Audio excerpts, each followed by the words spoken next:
Hello दोस्तों, स्वागत करता हूं एक बार फिर से आप सभी का परीक्षा तक के यूट्यूब चैनल पर। मैं हूं गौरव। एक बार फिर से आप सभी लोगों के लिए लेकर आया हूं एक और ऑफिशियल टेस्ट पेपर जो कि आपका पार्ट नंबर 8 है। और आपका ये 13/2/2019 को शिफ्ट सेकंड में ये पेपर आपका आया हुआ था। ये एसएससी जीडी का प्रीवियस ईयर क्वेश्चन पेपर है जिसको मैंने आज लिया हुआ है। इससे पहले इसके जो पार्ट 7 है वो ऑलरेडी अपलोड हो चुके हैं, जिन्हें आप इसी वीडियो के डिस्क्रिप्शन बॉक्स की मदद से उन्हें भी आप आसानी से देख सकते हैं। ठीक है, चलिए तो देखेंगे आज किस प्रकार के जो क्वेश्चन पेपर था वो आपका 13/2/2019 को शिफ्ट सेकंड में आपका पूछा गया था। ठीक है, चलिए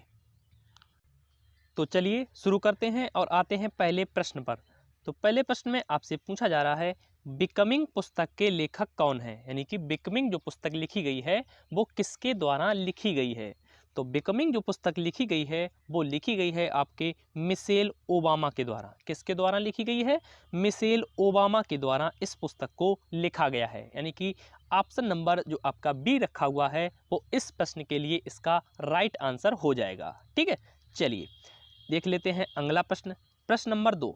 तो प्रश्न नंबर 2 पर बढ़ने से पहले आप सभी लोग या फिर आपके दोस्त या भाई लोग एसएससी जीडी एमटीएस के साथ साथ एयरफोर्स बाई ग्रुप एग्ज़ाम की या फिर नेवी एसएसआर एमआर और एनडीए की भी प्रिपरेशन कर रहे हैं, तो आप लोगों के लिए जो ये सीरीज़ चल रही है SSC GD previous year question की, तो इसको आप लोग भी लगाइएगा क्योंकि ये सीरीज़ आपके लिए इंपॉर्टेंट होने वाली है। क्योंकि इसी प्रकार के क्वेश्चन आपके एयरफोर्स के बाई ग्रुप एग्ज़ाम में भी पूछे जाते हैं। ठीक है, तो इसलिए बिना स्किप किए वीडियो को शुरू से लेकर अंत तक जरूर देखिएगा और जो भी मैं एक्स्ट्रा पॉइंट आपको बताता हूं उनको आप जरूर से नोट करिएगा। ठीक है, चलिए अब बात कर लेते हैं प्रश्न नंबर 2 की। आपसे कह रहा है, निम्न में किस अनुभाग को भारतीय संविधान की अंतरात्मा कहा जाता है। तो वो जो अनुभाग है वो आपका है मौलिक अधिकार। कौन सा है? मौलिक अधिकार जो आपका एक अनुभाग है जिसको संविधान की अंतरात्मा कहा जाता है। यानी कि ऑप्शन नंबर जो डी लिखा हुआ है वो इसके लिए राइट आंसर हो जाएगा। ठीक है, तो अब आप नोट करिएगा मौलिक अधिकार से रिलेटेड वो पॉइंट जो आपके प्रीवियस ईयर एग्जाम में पूछे गए हैं या फिर आपके आगामी एग्जाम में पूछे जा सकते हैं। तो मौलिक अधिकार अगर आपसे पूछ ले, इसके लिए आर्टिकल नंबर हमारे संविधान में कौन सा है? तो आर्टिकल नंबर 12 से लेकर आर्टिकल नंबर जो 35 तक जो प्रावधान किया गया है हमारे कॉन्स्टिट्यूशन में वो आपका मौलिक अधिकार से रिलेटेड है। ठीक है, उसके बाद अगर आपसे पूछ ले इसके लिए पार्ट नंबर कौन सा है, तो पार्ट नंबर 3 और 12 से लेकर 35 तक जो आर्टिकल नंबर है उसमें मेंशन किया गया है मौलिक अधिकार को। ठीक है, उसके बाद आपसे पूछेगा जो आपके ये मौलिक अधिकार हैं ये भारत ने किस देश के संविधान से लिए हुए हैं।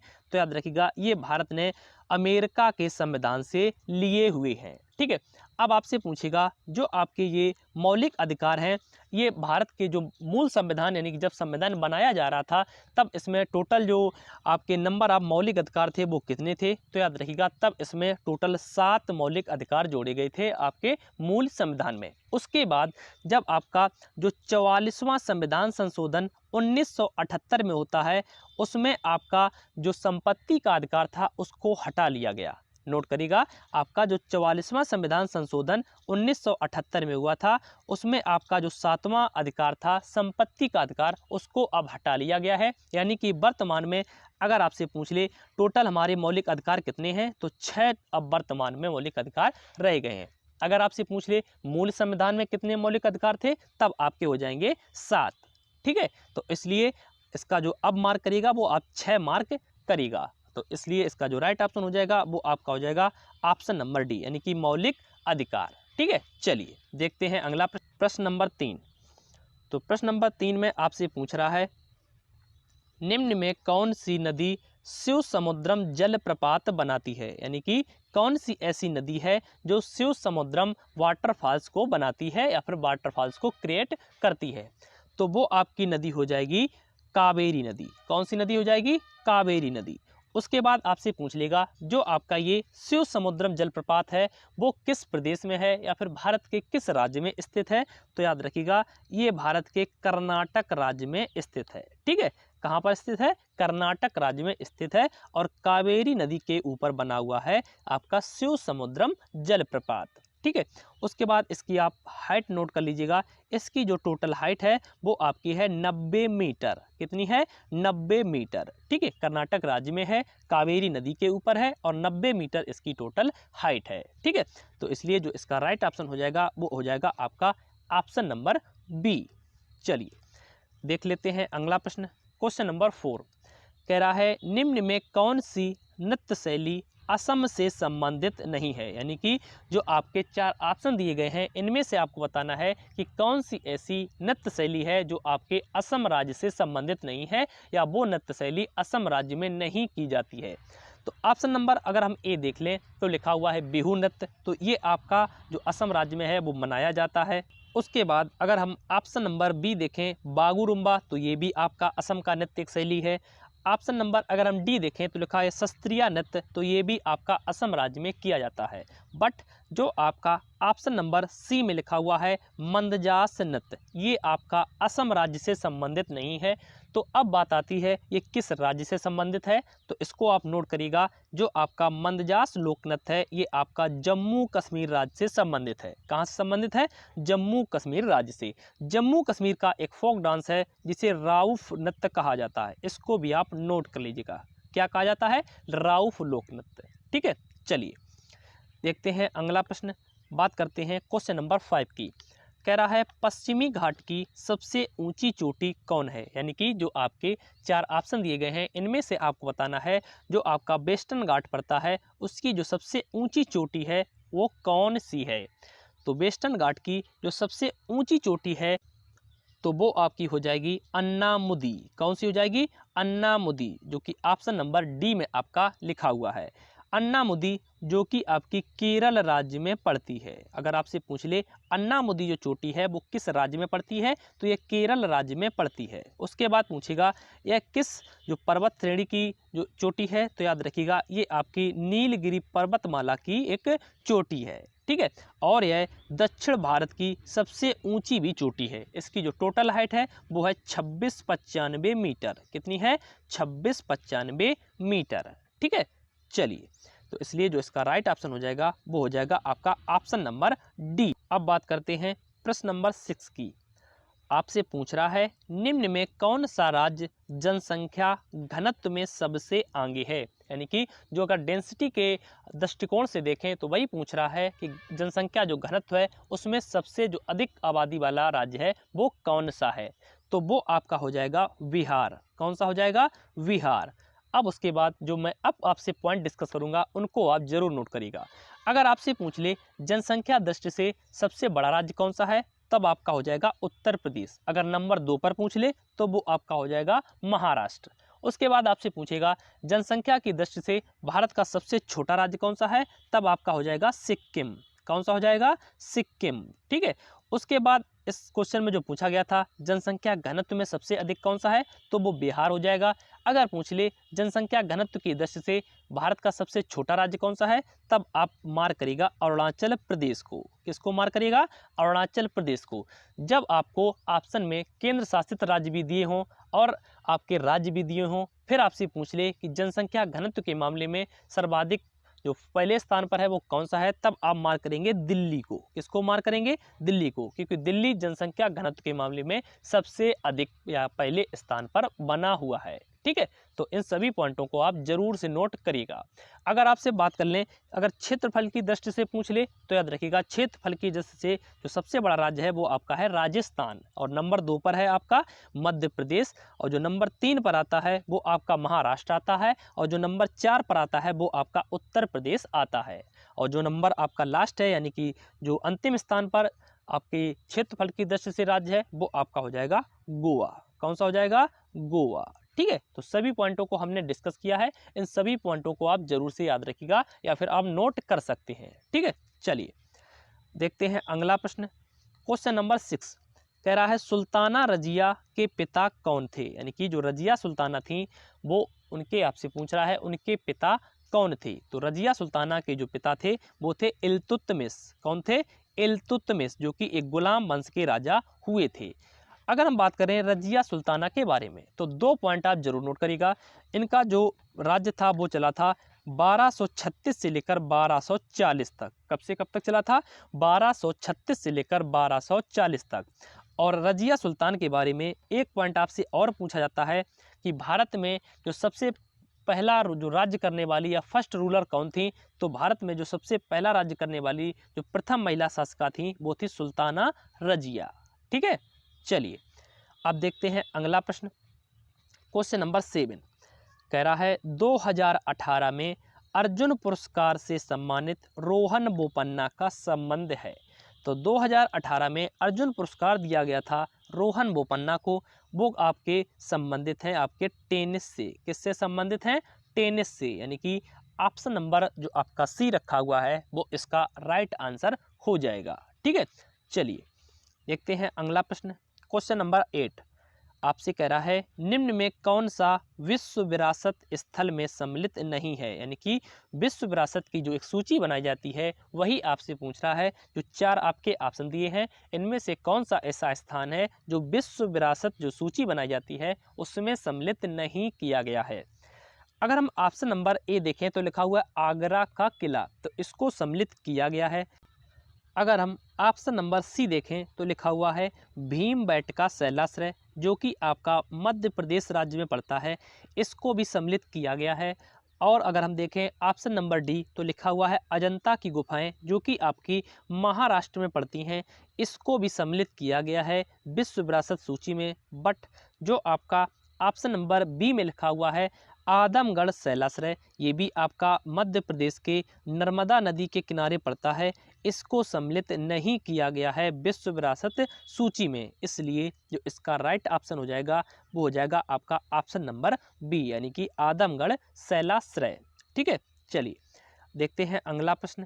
क्वेश्चन नंबर 9 आपसे कह रहा है निम्न में कौन सी गैर आवश्यक जीवन प्रक्रिया है? यानी कि ऐसी कौन सी प्रक्रिया है इन ऑप्शन में से आपको बताना है जो कि आपकी गैर आवश्यक है। तो ऑप्शन नंबर जो सी लिखा हुआ है संचारण, ये जो प्रक्रिया है ये आपकी गैर आवश्यक है जीवन के दृष्टिकोण से। ठीक है, तो इसलिए जो इसका राइट ऑप्शन हो जाएगा वो हो जाएगा आपका ऑप्शन नंबर सी। चलिए देखते हैं अगला प्रश्न। Question number 10। तो क्वेश्चन नंबर 10 पर बढ़ने से पहले अगर आप सभी लोग इस वीडियो को पसंद कर रहे हैं, आपको जो क्वेश्चन है वो अच्छे लग रहे हैं, तो प्लीज़ वीडियो को लाइक करिएगा और ज़्यादा से ज़्यादा अपने उन दोस्तों के पास शेयर करिएगा जो तैयारी कर रहे हैं एसएससी जीडी एमटीएस सीएचएसएल की या फिर आपके एयरफोर्स बाई ग्रुप एग्ज़ाम की। ठीक है, उनके पास ज़रूर से शेयर करिएगा। और अगर आप इस वीडियो की पीडीएफ भी पाना चाहते हैं तो इसी वीडियो के डिस्क्रिप्शन बॉक्स में हमारा जो टेलीग्राम का लिंक है वो मिल जाएगा, और टेलीग्राम पर आप जुड़ेंगे तो वहाँ आपको इसका पीडीएफ भी प्रोवाइड कराया जाएगा। ठीक है, तो हम मेरे टेलीग्राम चैनल को भी आप जरूर से ज्वाइन कर लीजिएगा। चलिए अब बात करते हैं क्वेश्चन नंबर 10 की। कह रहा है संविधान सभा के मसौदा समिति के अध्यक्ष चुने गए थे। यानी कि संविधान सभा की जो मसौदा समिति बनाई गई थी उसके अध्यक्ष कौन चुने गए थे? तो संविधान सभा के जो मसौदा समिति थी उसके जो अध्यक्ष बनाए गए थे वो आपके बनाए गए थे डॉक्टर भीमराव अंबेडकर। कौन बनाए गए थे? डॉक्टर भीमराव अंबेडकर। यानी कि ऑप्शन नंबर जो ए लिखा हुआ है वो इस प्रश्न का इसके लिए राइट आंसर हो जाएगा। ठीक है, चलिए देखते हैं अगला प्रश्न। क्वेश्चन नंबर 11 कह रहा है किसी भी खाद्य श्रृंखला में कौन सबसे पहले कब्जा कर लेता है? तो किसी भी खाद्य श्रृंखला या किसी भी खाने वाला कोई भी पदार्थ होता है उसमें जो सबसे पहला स्थान या सबसे पहले जो उसमें कब्जा करता है वो करता है मनुष्य। यानी कि ऑप्शन नंबर जो ए लिखा हुआ है वो इस प्रश्न के लिए इसका राइट आंसर हो जाएगा। ठीक है, तो ऐसा नहीं है कि जो सभी प्रश्न यानी 25 जो आपके प्रश्न पूछे जाते हैं एसएससी जीडी में उसमें से कुछ जो आपके प्रश्न होते हैं वो ऐसे होते हैं जिन्हें आप आसानी से फाइंड आउट कर सकते हैं। ठीक है, चलिए अब बात करते हैं क्वेश्चन नंबर 12 की। आपसे पूछ रहा है निम्न में कौन सबसे अधिक बार मुख्यमंत्री पद पर रहे हैं? यानी कि जो ऑप्शन आपके दिए गए हैं इनमें से आपको बताना है कौन सबसे अधिक, यानी जिनका जो टर्म है या फिर सबसे अधिक बार मुख्यमंत्री पद पर रहे हैं, सबसे अधिक बार कार्य किया हुआ है किसी भी राज्य में। तो वो हैं आपके पवन कुमार चामलिंग, जिन्होंने पूरे 5 टर्म तक यानी पूरे 25 साल तक इन्होंने अपना जो टर्म है उसको पूरा किया हुआ है। ठीक है, और ये अगर आपसे पूछ ले पवन कुमार चामलिंग किस राज्य से संबंधित हैं तो यह सिक्किम राज्य से संबंधित हैं और यह 1994 में पहली बार सिक्किम के मुख्यमंत्री रहे थे। ठीक है, कब बने थे? 1994 में, यानी कि 1994 में। तो इसलिए जो इसका राइट ऑप्शन हो जाएगा वो हो जाएगा आपका ऑप्शन नंबर सी, यानी कि पवन कुमार चामलिंग। चलिए देखते हैं अगला प्रश्न। क्वेश्चन नंबर 13 कह रहा है भारतीय संविधान में अवशिष्ट मामलों पर कानून बनाने का अधिकार सौंपा गया है। तो भारतीय संविधान में जो अवशिष्ट मामलों पर जो अधिकार बनाने का कार्य करता है वो आपका करती है केंद्र सरकार। कौन करती है?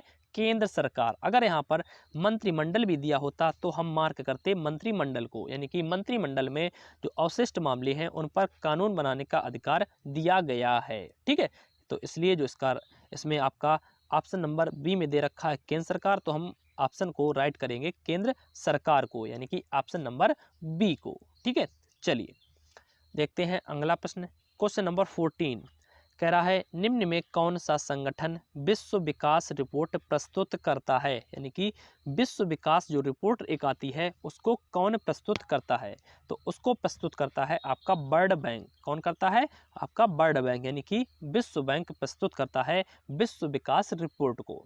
ठीक है, तो अब हम डिस्कस करते हैं जो भी आपके ऑप्शन दिए हैं, अंतर्राष्ट्रीय मुद्रा कोष, यूएनएसको या फिर यूएनडीपी या फिर विश्व बैंक, सभी के बारे में हम डिस्कस करते हैं। तो ऑप्शन नंबर अगर हम ए देखें तो लिखा हुआ है अंतर्राष्ट्रीय मुद्रा कोष।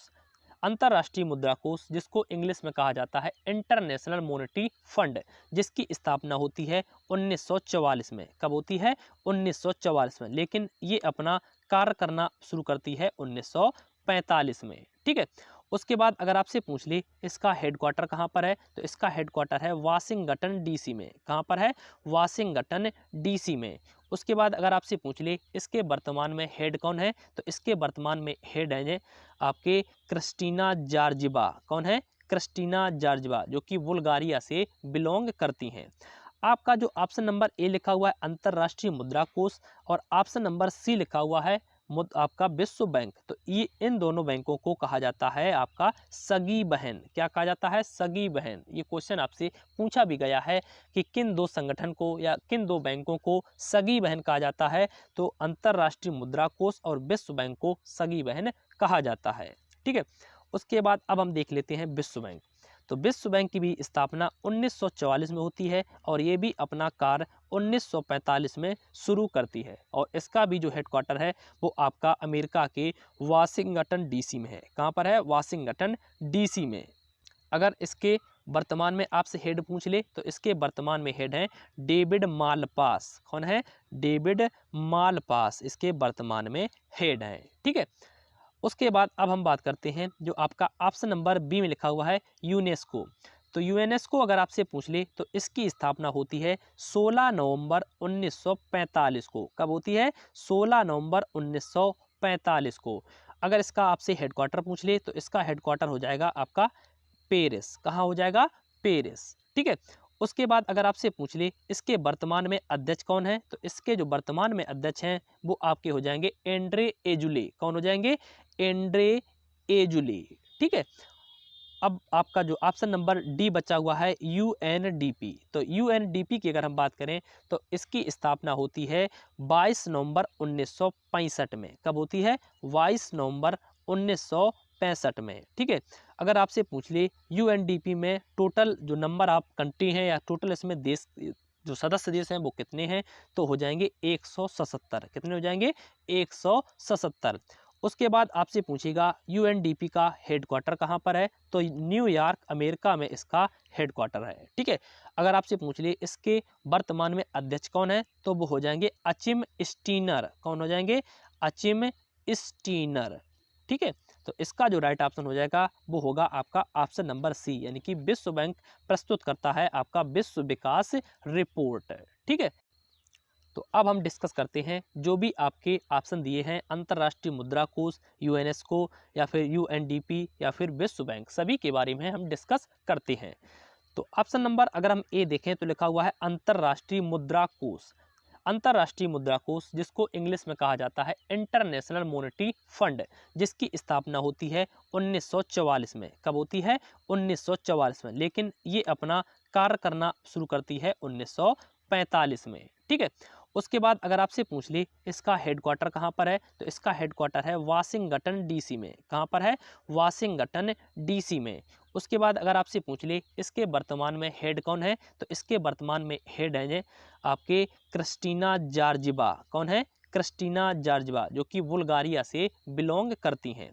आपका जो ऑप्शन नंबर ए लिखा हुआ है अंतर्राष्ट्रीय मुद्रा कोष, और ऑप्शन नंबर सी लिखा हुआ है आपका विश्व बैंक, तो ये इन दोनों बैंकों को कहा जाता है आपका सगी बहन। क्या कहा जाता है? सगी बहन। ये क्वेश्चन आपसे पूछा भी गया है कि किन दो संगठन को या किन दो बैंकों को सगी बहन कहा जाता है, तो अंतर्राष्ट्रीय मुद्रा कोष और विश्व बैंक को सगी बहन कहा जाता है। ठीक है, उसके बाद अब हम देख लेते हैं विश्व बैंक।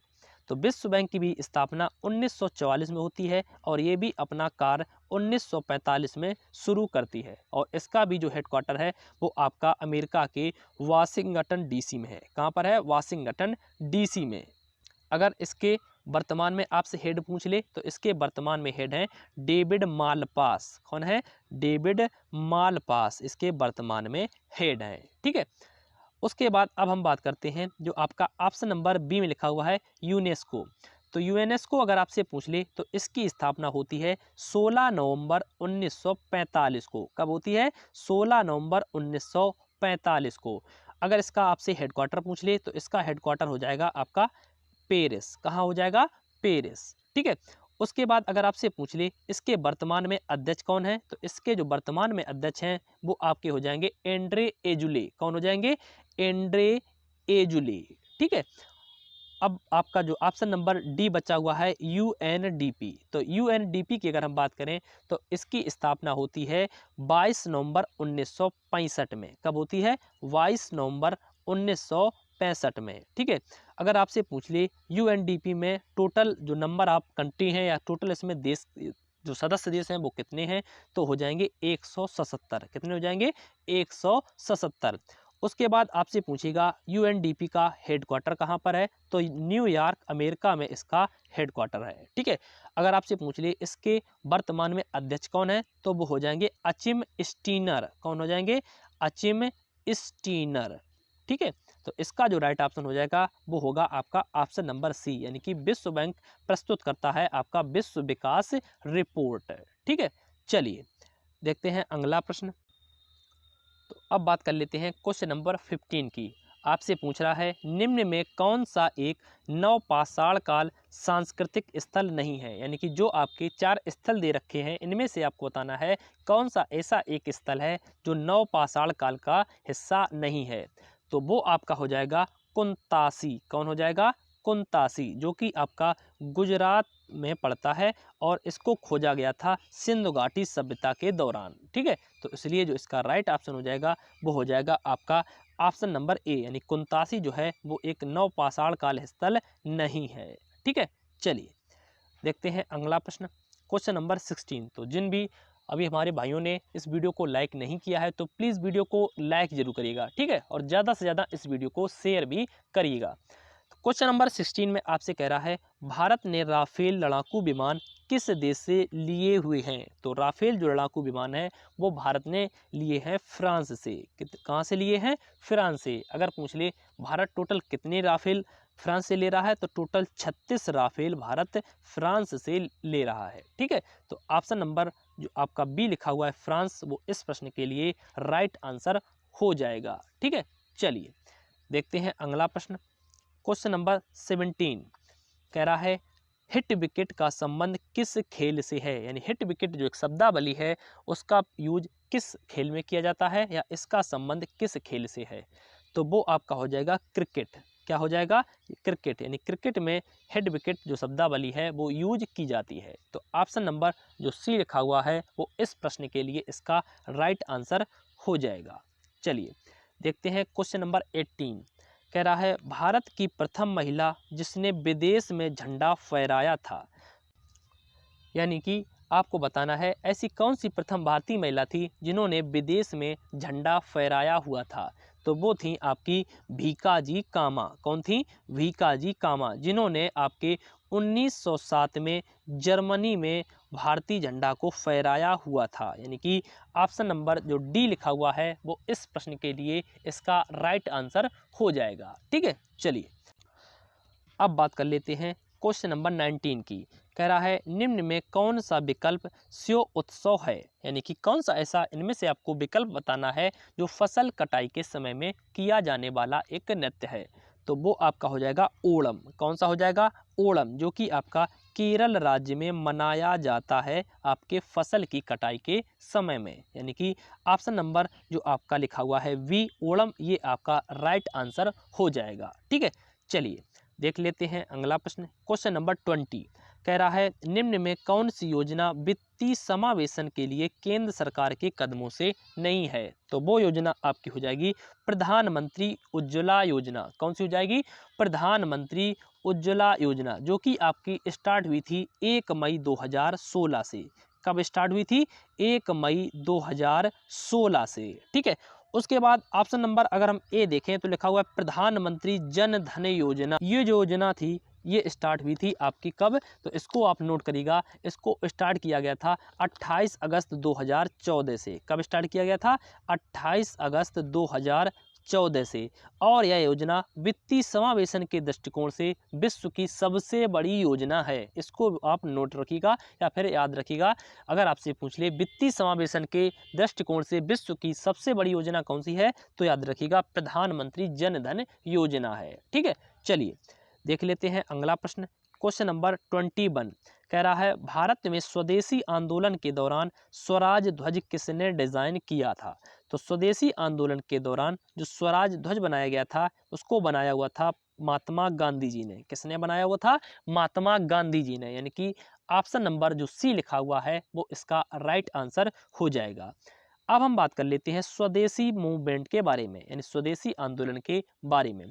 स्वदेशी आंदोलन को जब आपका 1905 में लॉर्ड कर्जन के समय में बंगाल का विभाजन कर दिया गया, उसके बाद आपका 7 अगस्त 1905 से लेकर 1911 तक एक आंदोलन चलाया गया था जिसका नाम दिया गया था स्वदेशी आंदोलन। क्या कहा गया था? स्वदेशी आंदोलन। और 1911 के बाद आपकी जो 1912 में भारत की जो वर्तमान में राजधानी है नई दिल्ली, उसको बनाया गया था 1912 में। ठीक है, चलिए तो इसका जो राइट ऑप्शन हो जाएगा वो हो जाएगा आपका ऑप्शन नंबर सी। बात करते हैं 22 की। कह रहा है पत्ते का वह भाग जो इसे तने से जोड़ता है कहलाता है। तो पत्ते का वह भाग कहलाता है डंठल। क्या कहलाता है? डंठल, यानी कि ऑप्शन नंबर जो सी लिखा हुआ है वो इस प्रश्न का राइट आंसर हो जाएगा। चलिए देखते हैं अगला प्रश्न 23 कह रहा है भारत सरकार का निम्नलिखित में से कौन सा विभाग भुगतान बैंक संचालन करता है। तो भुगतान बैंक का जो संचालन करता है वह विभाग कहलाता है डाक विभाग। क्या कहलाता है? डाक विभाग, यानी कि ऑप्शन नंबर बी इसका राइट आंसर हो जाएगा। तो चलिए अब बात कर लेते हैं क्वेश्चन नंबर 24 की। कह रहा है रामनाथ गोयनका पुरस्कार किस क्षेत्र में दिया जाता है। तो रामनाथ जो गोयनका पुरस्कार है ये आपका दिया जाता है पत्रकारिता के क्षेत्र में। कब दिया जाता है? पत्रकारिता के क्षेत्र में। अगर आपसे पूछ ले इसको कब स्टार्ट किया था, तो 2006 में इसको स्टार्ट किया गया था आपका रामनाथ गोयनका पुरस्कार को। ठीक है, चलिए तो अब बात कर लेते हैं आज के अंतिम प्रश्न की, क्वेश्चन नंबर 25 की। कह रहा है 2019 का एक दिवसीय विश्व कप किसने जीता था। तो 2019 का जो एक दिवसीय विश्व कप जो कि आपका इंग्लैंड में खेला गया था उसको जीता हुआ था इंग्लैंड ने। किसने जीता हुआ था?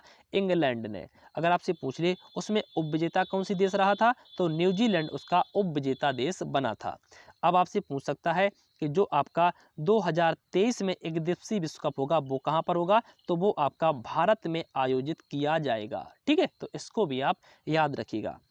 तो चलिए आज के जो हमारे 25 क्वेश्चन थे उसको हमने कंप्लीट किए और साथ ही साथ जो और भी क्वेश्चन आपके बनने थे उसको भी हमने आपसे डिस्कशन किया। यह जो वीडियो था अगर आपने शुरू से लेकर अंत तक देखा हुआ है, आपको कैसा लगा ये कमेंट बॉक्स में लिखकर जरूर बताएं। अगर आप भी कोई टॉपिक पर वीडियो पाना चाहते हैं तो उसको भी हमें कमेंट बॉक्स में जरूर लिखकर बताएं। मिलते हैं सभी से नेक्स्ट वीडियो में, तब तक के लिए सभी भाइयों को जय हिंद।